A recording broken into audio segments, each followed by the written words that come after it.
ministre de la Justice, garde des Sceaux. La correspondance est signée pour le ministre délégué Jean de Dieu Momo. La correspondance est adressée à Madame le procureur général près le tribunal criminel spécial. Qui doit motiver. Oui.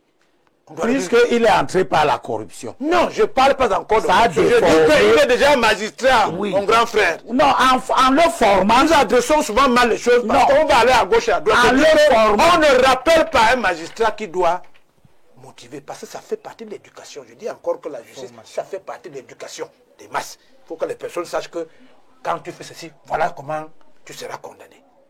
Le chef de corps ne doit pas arriver à ce niveau. Rappeler aux gens ce qui est le b.a.-ba. Moi, j'aurais metté ce monsieur que j'aurais fait plutôt une note. Comment vous appelez ça quand ça ne doit pas être vu? Note confidentielle. Oui. Parce que ça risque de. Même si les notes confidentielles au Cameroun finissent par être publiques. Non, chez eux, ils ne sont pas trop nombreux, on saura là où ça sort. Parce que ce qui vient d'être dit dans cette note me donne la chair de poule. Parce qu'on vient de faire un bon réquisitoire tout à l'heure, il faut que la corruption cesse, parce qu'il doit construire. Mais si la personne qui est chargée, vert, rouge et orange, on dit qu'elle est aussi virusée que je vois là, je dis qu'il y a un problème. Alors, l'interprétation qu'on a de cette lettre, c'est quoi justement, cette circulaire? C'est que c'est grave dans les milieux de la justice? Bon, Jean-Jacques, ne versons pas le bébé avec l'eau du bain. Le Cameroun est un grand corps malade et la justice camerounaise n'a pas échappé, notamment le parquet. Mais l'interpellation est bonne, elle arrive à propos. Nous disions un certain nombre de choses ici. Je vais dire de manière triviale, hein. Ouais, ce qui se passe aujourd'hui souvent, c'est que les juridictions inférieures prononcent des jugements qu'elles ne sont pas obligées ou qu'elles ne se sentent pas obligées de motiver. Ça veut dire vous allez en première instance et on condamne Jean-Jacques Zeu à payer 10 millions à Elimbi Lobé. C'est fini. On sait que dans la plupart des cas, Jean-Jacques Zeu ne va pas faire appel et la décision sera appliquée. Mais ce que vous ne savez pas, ce que le commun mortel ne sait pas, c'est que chaque fois que Jean-Jacques Zeu fait donc appel, il va falloir que le juge qui a prononcé ce jugement motive, il écrive, qu'il dise que je l'ai dit parce que. Oui. La loi vous donne un intervalle pour prononcer des sanctions. Mais le ministre ici dit que quelquefois, au lieu de travailler en âme et conscience, le magistrat est soit excessif, soit libertaire. Dans un cas comme dans l'autre, qu'est-ce qui motive cette attitude? C'est un rappel à l'ordre. Parce que le juge, le magistrat quand même, dans une société, est à côté du médecin des êtres qui tiennent la vie. Il ne faut pas que les jugements soient faits de manière légère ou trop excessive. Moi, j'ai apprécié un espace. Constamment, vous allez dans les juridictions, les gens sont condamnés par contumace parce qu'ils ne sont pas venus. Alors qu'on n'a pas mobilisé tous les... pas été saisi comme cela se doit. Jean-Jacques Zeu, dont nous parlons, est une personnalité publique, connue pour travailler ici et ailleurs. Vous n'avez jamais rien reçu. Un magistrat ici, tout à côté, je ne cite pas un tribunal, vous condamne par contumace parce que vous ne vous êtes pas présenté. Il vous donne 5 ans d'emprisonnement ferme. Pour se rendre compte qu'après, quand vous avez fait des assignations à poteau, c'est-à-dire qu'en fait, personne n'est jamais venu convoquer Jean-Jacques Zeu, mais on est allé remplir de faux documents. Et c'est la vie, toute une vie qui est détruite. Absolument. Il est donc bon qu'on interpelle les magistrats de faire preuve de beaucoup plus de sérieux dans leur travail. Parce que leurs décisions engagent des vies. Ces décisions ne doivent pas être prises à la légère. Le grand frère Bikoro prenait l'exemple. Moi, j'ai demandé ici que la magistrate qui s'est prononcée sur le dernier cas soit sanctionnée. Oui. On ne peut pas se retrouver dans une situation où il y a meurtre, même si nous ne sommes pas du domaine. Qu'on nous dise que la personne a été condamnée à 5 ans avec sursis. Mais le juge a jugé à son âme et conscience. Si c'est donc son âme qui a dit ça, effectivement, c'est une âme qu'il faut revoir. Je crains même que ce soit le cas de cette magistrate qui est motivée, monsieur le ministre, à faire ce communiqué, mais qui a une étendue plus grande et à rappeler les autres magistrats. Parce qu'il y a eu le doyen d'âge, la doyenne d'âge de l'Assemblée nationale qui a également fait cette interpellation-là à la justice, où il appelle les magistrats à dire le droit dans notre pays. Mais est-ce que cette sortie dans le contexte camerounais ne peut pas donner raison à ceux qui ne croient plus à la justice? J'aurais tellement aimé avoir à m'exprimer sur le cas de la magistrate, parce que c'est un cas qui est technique, mais ça ferait vraiment, à mon avis, diversion. Il y a des raisons qui peuvent expliquer la condamnation, voilà, qui sont prévues comme telles par la loi, malheureusement. Mais je ne voudrais pas détourner votre procédure. Ici, dans votre thématique du jour, il faut distinguer deux choses. Il faut distinguer à la fois le message et il faut distinguer le messager. Le message, qui est la note de service, peut, quand on la voit, être intéressant dans la mesure où il pose effectivement un certain nombre de problèmes qui interpellent la justice au quotidien. Et moi, je dois vous dire qu'entre le message de cette note et celui que vient de soulever Blériot, je préfère 1000 fois celui de Blériot, qui m'a l'air beaucoup plus consubstantiel. Il y a des condamnations. Il faudrait dire que... Mais on devrait pouvoir peut-être atténuer un peu la portée de ce message par le seul fait que, comme vous le savez, au Cameroun, vous avez deux types de magistrats. Vous avez les magistrats du siège, c'est eux qui jugent, qui tranchent, et vous avez les magistrats du parquet. Le ministre de la Justice ne peut pas s'adresser aux magistrats du siège, ce qui impacte réellement notre vie au quotidien. Il ne peut, en tant que chef du parquet, donner des instructions qu'aux seuls magistrats du parquet. Ce qui veut dire tout simplement que nous devons relativiser la portée réelle de cette note. On est d'accord.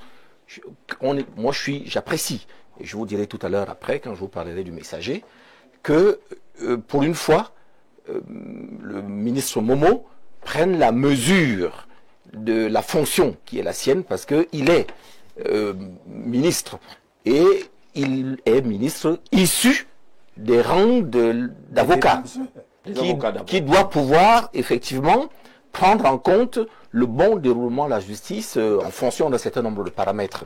Donc je ne peux pas passer ça par perte et profit. Je pense que cette note a effectivement ça. Mais malheureusement, ça ne reste qu'une simple, j'allais dire, proclamation.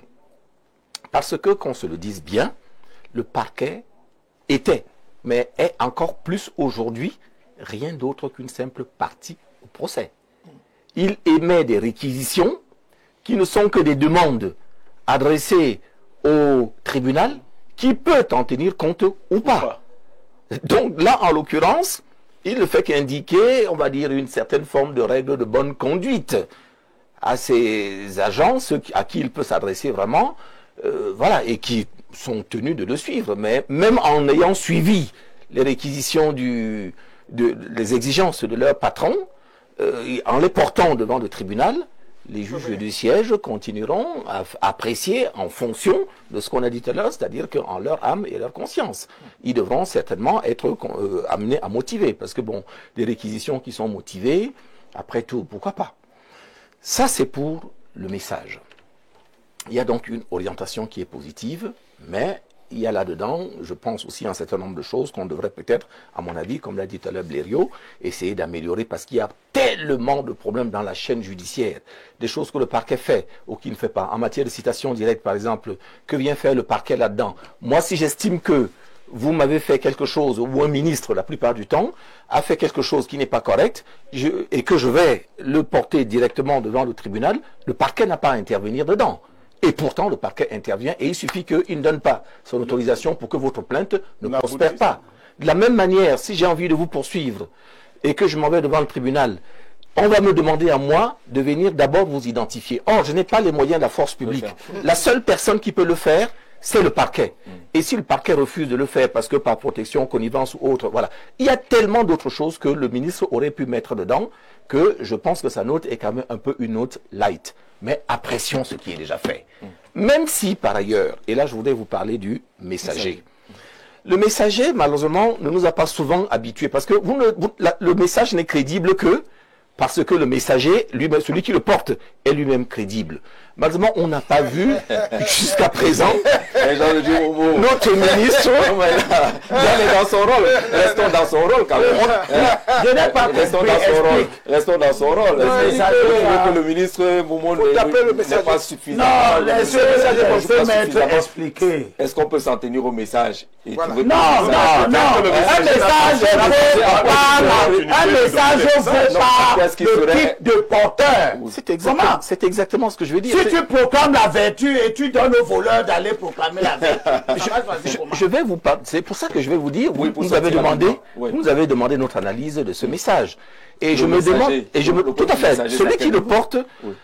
Il faut que vous l'ayez vu. Quand quelqu'un fait preuve d'une cécité qui est inquiétante, il vous dit il n'a jamais vu de poubelle à contexte. Oui. Non, c'est une appréciation globale. Les poubelles, les routes, ça se voit. Alors, si vous voulez me dire que... là, il a vu ce qui ne marche pas dans la justice. C'est bien. Vous êtes d'accord? Il aurait dû voir qu'il y a les poubelles. J'observe donc que... Le maire allait voir quoi? C'est le maire, c'est pas le... Vraiment, restons mais donc, il ne devait pas parler. Dans son... Le maire allait voir quoi? Donc, il ne devait pas parler.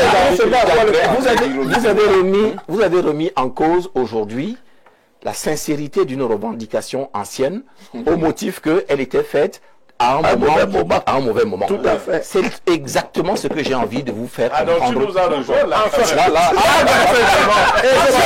pourquoi je ne peux que dire.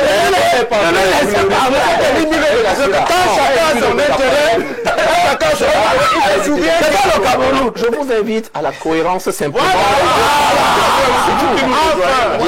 Et le droit vient de rétablir. Il ne voyait rien jusqu'à présent. Maintenant il voit déjà tout. Il voit bien. Là, il voit bien. Non, c'est pour ça que je me demande. Là, il voit bien. Le ministre de la Justice n'est pas là depuis un certain moment et donc du coup, il a retrouvé la pleine mesure de ses compétences et il voit tout pratiquement, même des choses parfois où on est amené. Il a été conduit. Il se trouve que je suis avocat. Ah d'accord, je suis avocat. Le ministère de la Justice, tout à fait, le ministère de tutelle, donc c'est pas compliqué à le savoir. Et c'est une maison où on a vocation nous-mêmes à aller, à solliciter le maître des lieux pour des arbitrages parfois, sans qu'on ne puisse le voir. Et donc forcément, on n'a pas besoin de quoi que ce soit. Je voulais juste vous indiquer donc du coup, il s'est érigé en juge absolu du litige qu'il y a aujourd'hui au sein de la corporation des avocats. Il s'est fait taper sur les doigts dans une autre affaire, voilà. Et donc je pense que le message m'a l'air d'être un message dont il faut interroger la sincérité en se demandant si quelque part il n'y a pas là forcément un peu une envie d'essayer d'exister, de se rattraper d'un certain nombre de manquements antérieurs. C'est pour ça que je suis content, encore une fois, je ne vais pas dire le contraire, de ce qu'il ait ouvert les yeux, mais je préfère rester prudent et attendre de voir. Donc je ne suis pas certain absolument, tant que je ne l'ai pas vu vraiment à l'œuvre, que ce message il a déjà commencé à pression. Parce que à pression, c'est qu'il a commencé à pression. Parce que jusqu'à présent, le messager est un peu douteux à certains égards, parfois. L'identification est le préalable à tout acte de justice. Vous parlez de qui? Des gens de Dieu Momo ou du ministre de la Justice? Voilà. C'est important. C'est très important. Alors, Elimi Lobé, c'est une lettre circulaire, le canal choisi par le ministre de la Justice. Est-ce que c'est le bon canal pour avoir le résultat recherché? C'est le bon canal. Les lettres circulaires, les patrons des administrations les font tout le temps pour amener les collaborateurs à des performances. C'est vieux comme le monde. Je ne pense pas que le problème soit là. Mais porter l'affaire comme c'est le cas aujourd'hui sur la place publique, est-ce que ce n'est pas un peu gênant pour les milieux de la justice? Mais c'est sur la place publique qu'ils posent leurs problèmes aussi. Et je vous ai gardé une disposition. Je savais que cette question va être posée, tout comme je savais que Assira allait avoir un développement qui allait nous permettre de très bien nous entendre et de conclure. L'article 37 de la Constitution dit que la justice est rendue sur le territoire de la République au nom du peuple camerounais. Ça veut dire que tous ceux qui concourent à l'action judiciaire doivent tenir compte de comment le peuple réagit. C'est tout. Nous avons une institution judiciaire où les gens estiment que, en raison d'une autre disposition de la Constitution, et c'est ça qui montre que nous devons faire très attention avec les grands principes moraux ou bien les grandes idées qui sont affirmées. Quant à leur efficience, on dit à l'alinéa 2 que le pouvoir judiciaire est exercé par la Cour suprême, etc., etc. Il est indépendant du pouvoir exécutif et du pouvoir législatif. Est-ce que c'est d'abord bon? Est-ce que c'est bon que ce soit indépendant? Parce qu'on dit après, je suis dans le camp de ceux qui disent que ça ne doit pas être indépendant. Le magistrat n'est élu par personne. Celui qui est élu, c'est le chef de l'exécutif. Il doit donc pouvoir dire au magistrat comment le magistrat doit se comporter pour rendre la justice au nom du peuple. Parce que c'est lui le représentant suprême. Vous diluez la séparation des pouvoirs. Non, je ne suis pas pour la séparation des pouvoirs. Mais ça, c'est autre chose. Oui, mais je suis en train de vous montrer que, en bas on dit maintenant que le magistrat du siège ne relève dans leur fonction juridictionnelle que de la loi et de leur conscience. Vous vous plaignez de la magistrate, pourquoi? La conscience. Alors, c'est elle qui est devant les faits. Elle a estimé que c'est une peine avec sursis. Taisez-vous. C'est votre constitution. Et vous voyez que c'est mauvais. Je rappelle que nous ne commentons pas les décisions de justice. Encore que une décision que... On va commenter dans un sens tendancieux. Voilà, induire. Voilà. Encore que si on rend la décision à notre nom, nous avons le droit de la commenter. Ça aussi, c'est un faux principe. On dit que le bailleur ne doit pas on fait quelque chose à notre nom et nous n'avons rien à dire. Oui, c'est ce que dit le principe. Vous voyez que c'est un mauvais principe. Voilà. Je reviens donc à l'essentiel. Je félicite Jean de Dieu qui écrit pour son ministre. Je rappelle que nous sommes dans une situation extrêmement intéressante. Le ministre est un vieux magistrat. Son ministre délégué est un avocat. Nous avons donc deux personnes qui connaissent bien l'environnement judiciaire. Momo qui, lui, connaît bien les dysfonctionnements qui amènent à des tas de choses. Le ministre qui a été un magistrat, il a jugé jusqu'à la fin de sa carrière. Il connaît les faiblesses des magistrats du siège. C'est eux qui parlent tous les deux conjointement. Même si Assira nous apprend que le ministre n'est pas là. Mais ce qui m'intéresse, après avoir félicité Momo, de tirer les oreilles au procureur, je dis qu'il a oublié quelque chose d'essentiel. Les procureurs sont devenus des agents actifs de la corruption. Ils sont les maîtres des interventions de complaisance. Assira qui n'a pas d'argent, qui ne connaît personne, que personne ne connaît. Jean-Jacques Zeki se réclame d'être la famille présidentielle. Trouve Assira sur un terrain. Jean-Jacques Zeki sort, on ne sait d'où, avec un titre foncier. Demande à Assira de quitter. Personne ne sait où est la vérité. La vérité, c'est que... Jean-Jacques Zeki, parce qu'il a l'argent, il saisit un procureur qui prend Assira et le défère. Le cas, voilà. Je suis interpellé tous les jours. Tout à fait, ce qu'il dit est exact. Je suis interpellé tous les jours par les gens désabusés. Les gens vont à Nouvelle. Parce que justement, des trafics d'influence. Le procureur a décidé de le mettre d'abord à Nouvelle. Pour le loyer de son terrain. C'est ce qui se passe. Pour une affaire qui relève de la justice, où on pouvait laisser le plaignant et l'accusé aller faire preuve et faire valoir chacun leurs droits. Vous mettez, on arrête des gens à Douala tous les jours. Et ce n'est pas là alors le conflit de compétences. Là, je ne sais pas comment Assira va appeler ça. Partout, on a des procureurs généraux qui font sauter les dossiers. Un dossier est dans une zone de compétence du procureur de la République. On dit envoie-moi le dossier là. Envoyez-moi l'affaire là. L'affaire saute le procureur pour aller chez un procureur général qui dit déférez-moi la personne là. Quand vous rencontrez le procureur, comme je l'ai rencontré tous les jours, il dit que on m'a sauté ici, moi je suis ici. Hein? Moi, tu aurais dû aussi parler de ça. Oui. Je t'aurais félicité au total. Je suis d'accord. Parce que ça ne marche pas bien. D'accord.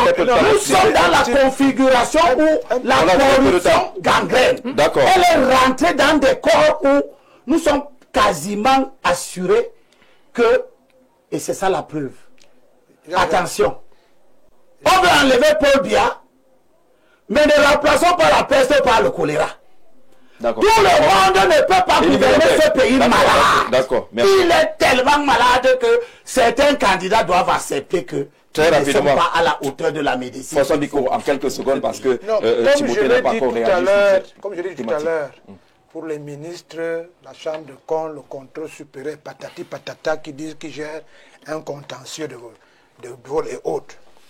Il faut aussi se remémorer qu'il paraît que ces gens jugent aussi par pièce. Il paraît. Je peux me tromper, Maître Sida. Mais je crois que les gens dont parle Maître Momo, avec leur collègue, ils jugent par pièce. On ne s'interroge jamais C'est l'instruction. de ce qui commence au quartier. Oui. L'instruction est haute. Parce qu'à partir du quartier, du chef de quartier, du voisin, du policier, du gendarme, et de l'administration concernée par le contentieux. Parce que là, vous accusez le procureur général, mais vous oubliez le délégué départemental de Mincaf. Tout à fait. C'est les erreurs que nous faisons. Parfois. Parce que si le juge par pièce, comme je l'ai dit tout à l'heure, je suis inquiet que les gens jugent par pièce. Parce que pour qu'ils jugent par pièce, il faut que les autres aient bien fait leur travail pour qu'il ait une appréciation sur les pièces qu'ils jugent. D'accord. Il peut donc arriver que si le juge a jugé par pièce, que le policier ait mal fait son enquête, Que celui qui a établi la pièce, établi voilà frauduleux, que je voulais dire. Qu'il a évoqué tout à Il l'heure. y a tellement de gens qui ont déjà tout fraudulé. Il peut donc arriver que celui qui prend la décision n'a pas d'autre choix. Si la loi dit qu'il faut... Je veux juste te dire quelque chose, un petit détail à la suite. C'est très important. Tu vas voir que Bikoro est en train de dire quelque chose d'extraordinaire. Et Libye, on va aller rapidement parce qu'on n'a plus de temps vraiment. Le titre foncier 16274, c'est un très grand titre foncier à Douala, dans lequel l'État du Cameroun a donné à la Mayetu une partie pour lotissement. L'autre partie n'est ni loti ni rien. C'est dans le titre. Et cette partie qui n'est pas lotie, le ministre, il y a des ventes de gré à gré. Et on fait un arrêté de vente de gré à gré. Qu'on a donné à M. Bikoro, on a vendu à M. Bikoro de gré à gré un lot, sans préciser la situation du lot. Bikoro se prévaut de cet arrêté pour venir choisir le terrain qui lui plaît très bien, qui est celui de Blaireau. C'est juste un exemple. Hein. Parce qu'on n'a pas encore la chance d'avoir... Le maire ne s'en sortira pas. Au village, le ministre vend un terrain qui ne situe pas dans l'espace. Tout à fait.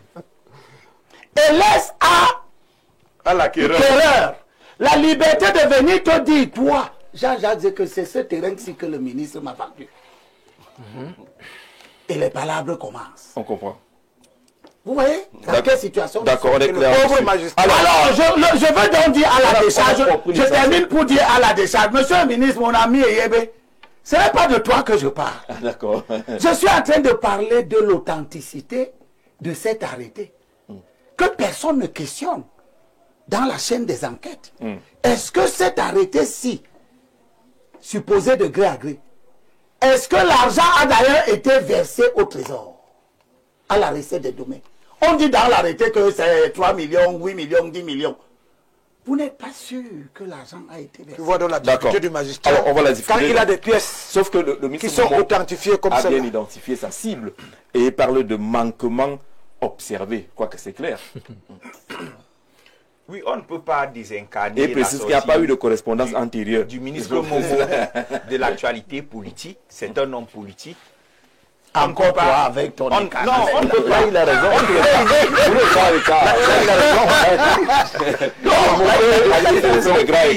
Le ministre Momo, c'est un homme politique.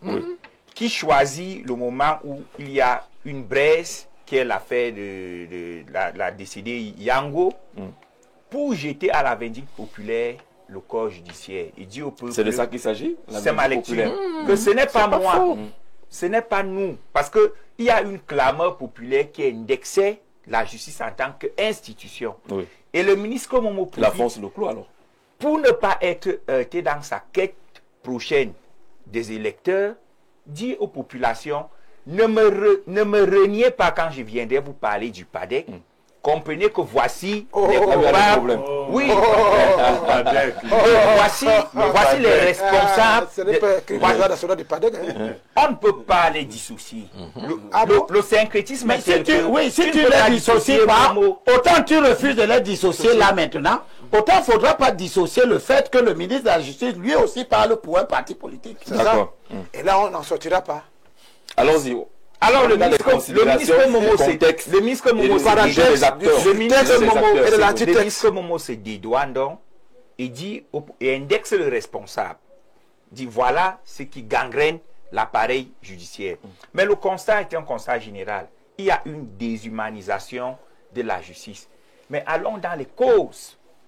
Déjà, il y a très peu de personnel judiciaire pour le Cameroun, ce qui peut provoquer le fait que les dossiers soient souvent bâclés. Ils sont surchargés de travail. Là, je vais parler sous le contrôle de Maître Assira. Les institutions judiciaires ne sont pas du tout agréables en termes de conditions de travail. On a tous vu la vidéo de l'inondation qui est survenue dans le bureau d'un substitut de procureur quelque part sur le territoire camerounais.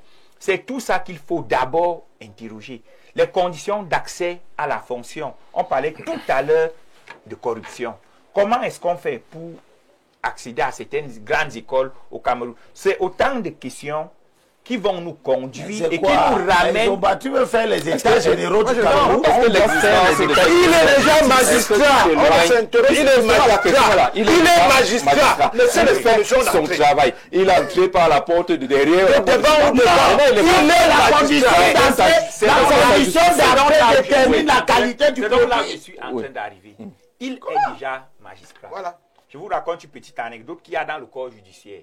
Tous ceux qui sont juges administratifs regrettent d'avoir opéré ce choix. Je ne vais citer aucun nom, mais vous savez ce qu'ils vous disent?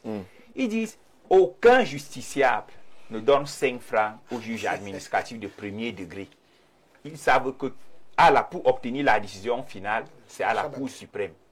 Donc, les juges administratifs de premier degré... Ils ont choisi le mauvais couloir. Donc, choisi le mauvais couloir. Ça nous l'amène donc à quoi? À la corruption, à l'enrichissement illicite, qui va inéluctablement nous conduire à la fameuse déclaration des biens. Parce que si chacun sait qu'il peut s'enrichir de manière illicite, sans encourir la moindre peine, vous voulez que le juge soit exempt de ce fonctionnement commun. Quand on parlait d'égalité tout à l'heure, lorsqu'il voit comment les inspecteurs des impôts, des régimes financiers roulent carrosse, et que lui qui a même plus d'années d'études n'a rien, il a aussi ses enfants à nourrir. Il y a donc urgence d'assainir tout le corps social.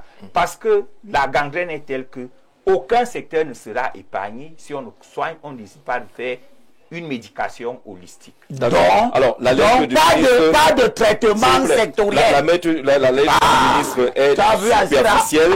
Le vrai problème vis-à-vis des magistrats, c'est qu'il faut pénaliser leurs actions.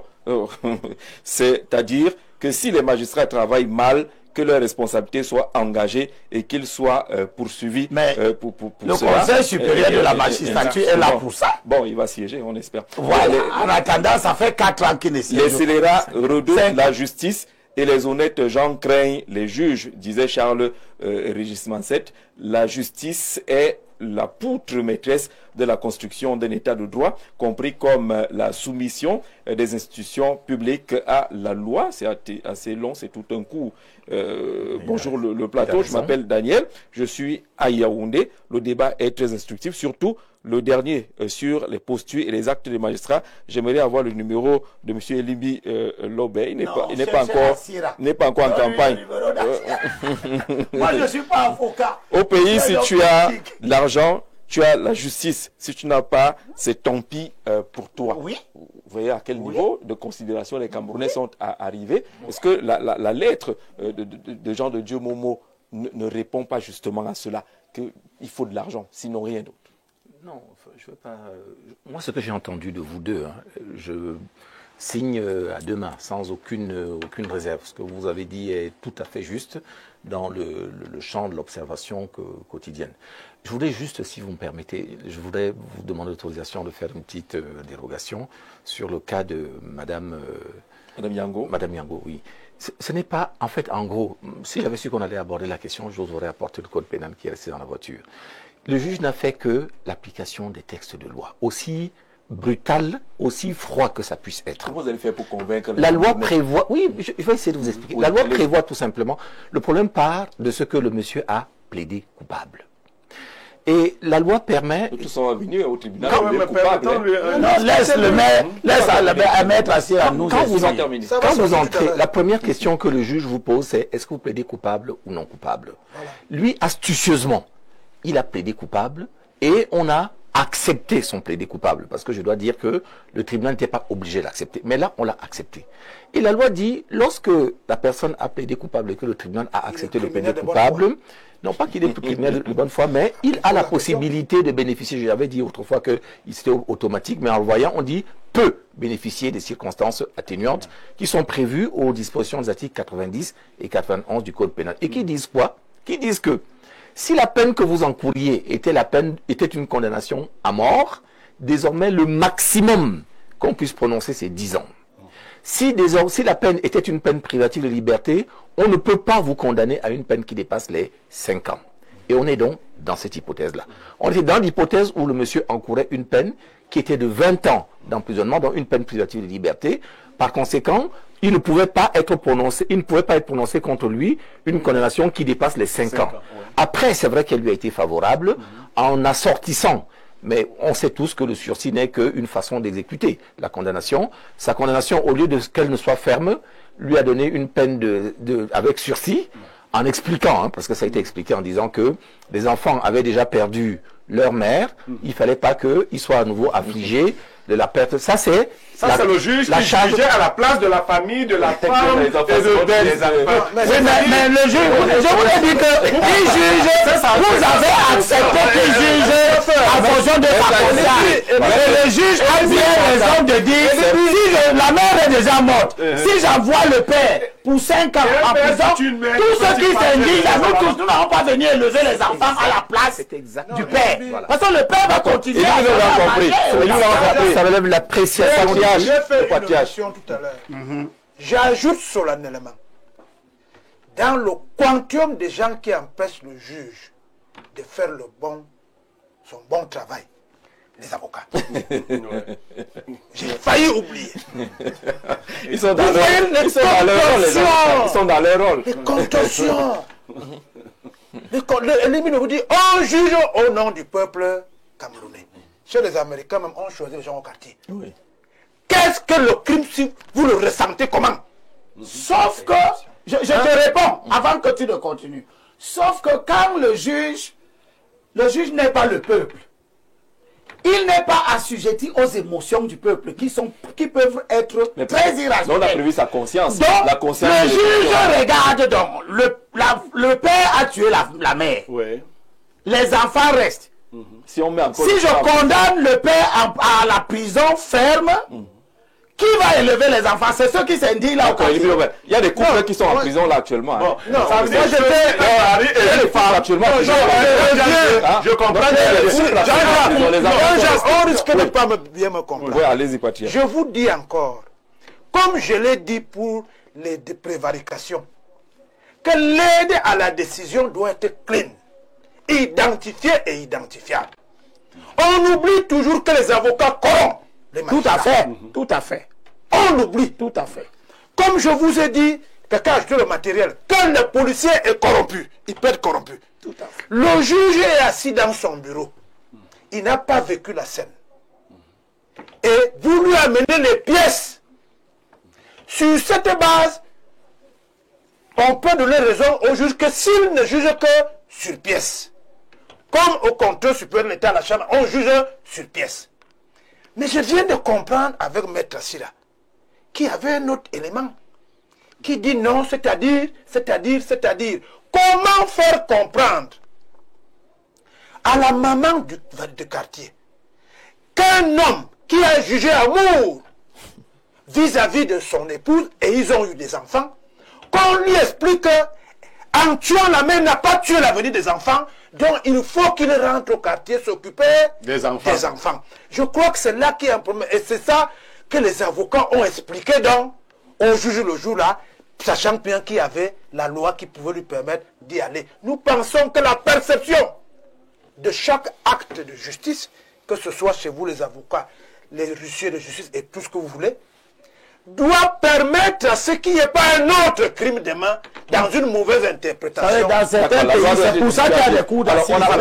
C'est pour ça qu'il y a des coups d'assises dans certains pays. Sur la lettre de Jean de Dieu Momo, est-ce qu'il faut attendre un impact particulier? Non, malheureusement, et ça le professeur Maître Assira l'a dit, puisque ce n'est pas en dernier ressort les magistrats du parquet qui jugent, le ministre Momo a jeté un pavé dans la mare, en estimant que même les magistrats du siège vont quand même se dire que nous sommes dans la même société.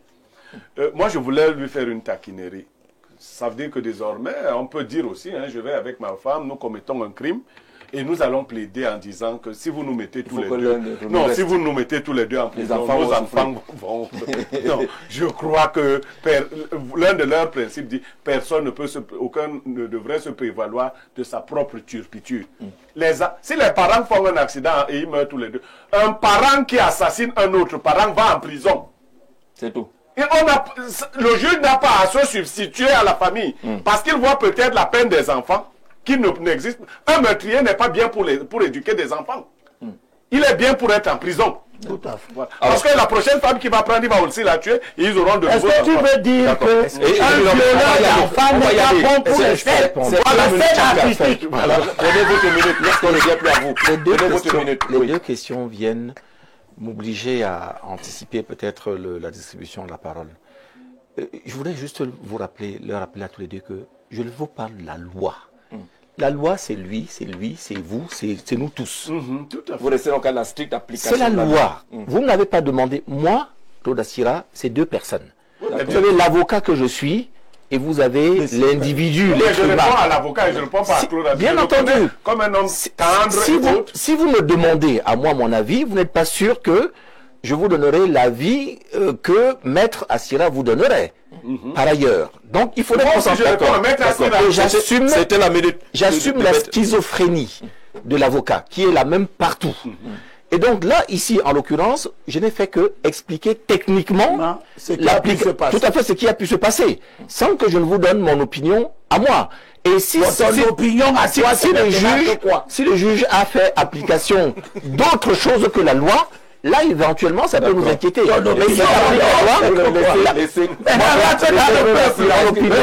Mon opinion, c'est que à la première gifle, on ne devrait même pas battre les enfants. Je pense que sur les enfants que je n'ai jamais eu à donner personnellement une fessée, même à un enfant, et pourtant, je considère qu'ils sont extrêmement sages. A fortiori, un partenaire, un conjoint. À la première gifle déjà, si elle n'est pas partie d'elle-même, vous devriez normalement encourir les sanctions de la loi parce que ça devrait être interdit. La violence ultime commence toujours par une première violence qu'on a tous négligée. C'est là où la sanction devrait commencer. D'accord. La minute de Timothée, la lettre du ministre, finalement on fait quoi? On la garde de côté, elle ne sert à rien. Non, c'est une sorte de coup d'épée dans l'eau. Mais avant de revenir à la lettre, j'appelle l'attention de Maître Assira pour dire qu'ils ont la clause de conscience.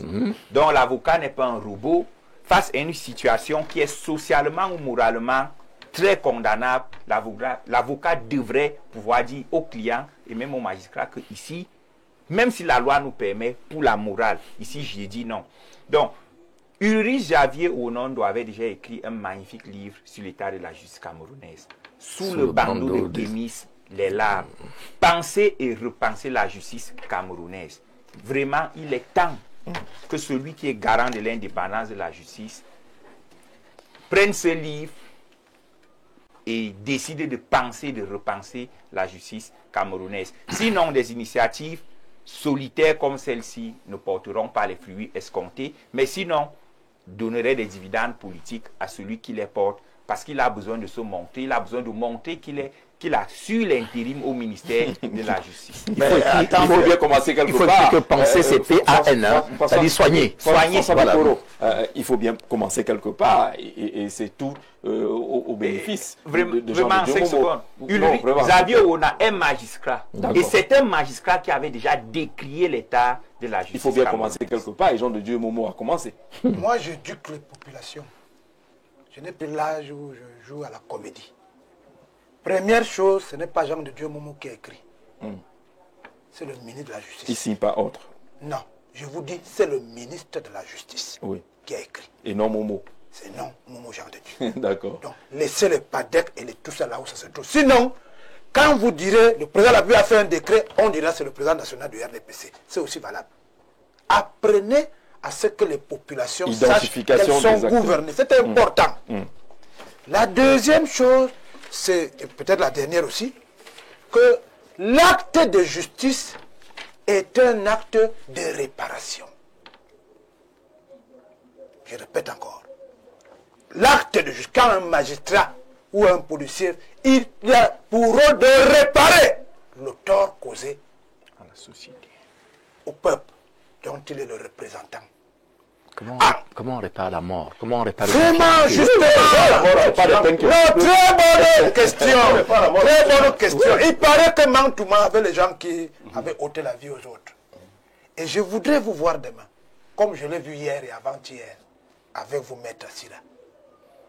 On dit qu'un type a balayé toute une caisse de la République, vous dites que non, il était candidat à l'élection présidentielle. Je commence à comprendre pourquoi la justice, elle-même est aussi otage d'un comportement anachronique et anarchique du peuple camerounais lui-même.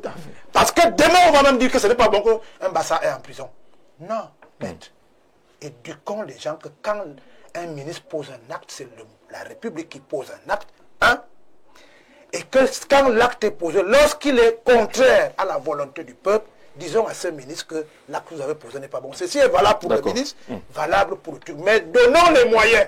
Je reviens toujours sur les aides à la décision de ceux qui nous gouvernent, de ceux qui nous gèrent. Du policier, du quartier, on cherche le voleur, vous dites que vous n'avez pas vu, alors qu'il est dans votre maison. Il y a un problème. On voit comment quelqu'un a son titre foncier, comme c'était le cas de ton village, là, c'était quoi là, tu avais un Dicolo. Et un prophète prend les gendarmes de la République. Ça ne dit rien à personne parce qu'il paraît que ça concernait les autres. Tout à fait. Nous voulons que la justice soit équitable. Elle n'est pas la justesse, mais elle doit réparer dans le subconscient de ceux qui peuvent, dans la même situation de commettre ce crime. Au moins, j'aurais vu ce juge que j'aurais donné même 5 ans, que tu ailles faire appel là-bas-haut pour faire marcher la justice. On sera avec vous. C'est quand même un tribunal assez bizarre où c'est la justice qui est à la barre finalement. Je veux féliciter une fois de plus Jean de Dieu Momo d'avoir eu le courage de dire à ceux qu'il administre, ceux sur lesquels il a autorité, que vous n'êtes pas en train de bien faire. Il y a beaucoup de complaisance. Ça se sent.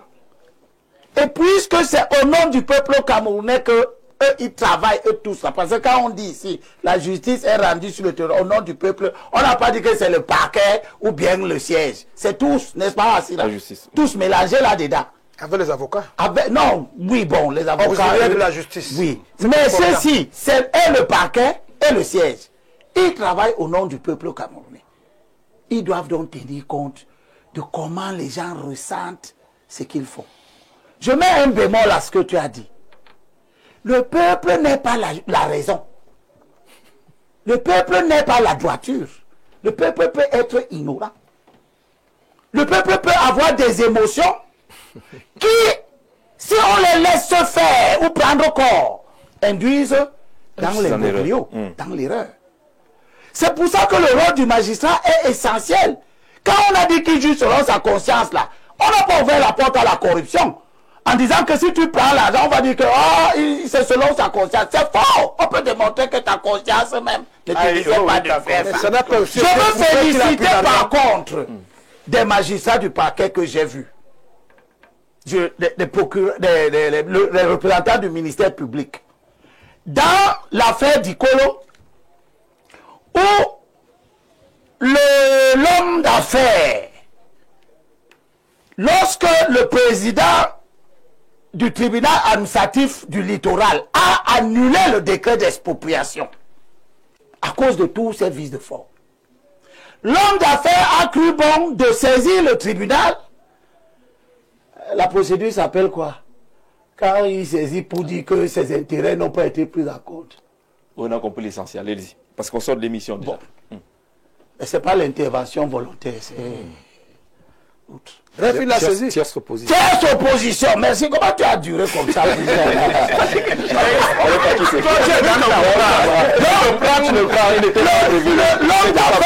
d'affaires qui voulait voler les terrains, il fait tierce opposition. Pendant 2 heures de temps, les 2 magistrats du ministère public ont pris la parole. 2 heures de temps. Pour montrer que le décret d'expropriation était mauvais. Voilà. Donc, et que ce monsieur, par sa tierce opposition, prouve effectivement que c'est pour lui qu'on voulait exproprier. C'est clair. Et ils ont conforté le juge, le magistrat, dans sa décision d'annuler le décret d'expropriation. C'est le gouvernement qui ne veut pas se plier. Et quand j'ai rencontré le Premier ministre, je lui ai dit, il faut arrêter la procédure que vous avez intentée auprès de la Chambre administrative. Merci. Si c'est au nom du peuple que tout ça a été fait. Merci à vous tous d'être venus. On a pris beaucoup de temps additionnel ce dimanche. Ce dimanche de Pâques, on a été suffisamment généreux. Et la question demandait bien qu'on aille un peu au-delà du temps réglementaire, étant donné que le temps additionnel est acquis. On remercie toute l'équipe technique et rédactionnelle. Merci aux invités. Rendez-vous dimanche prochain pour une autre édition. Très bonne fin de semaine et très bon début de semaine à tous.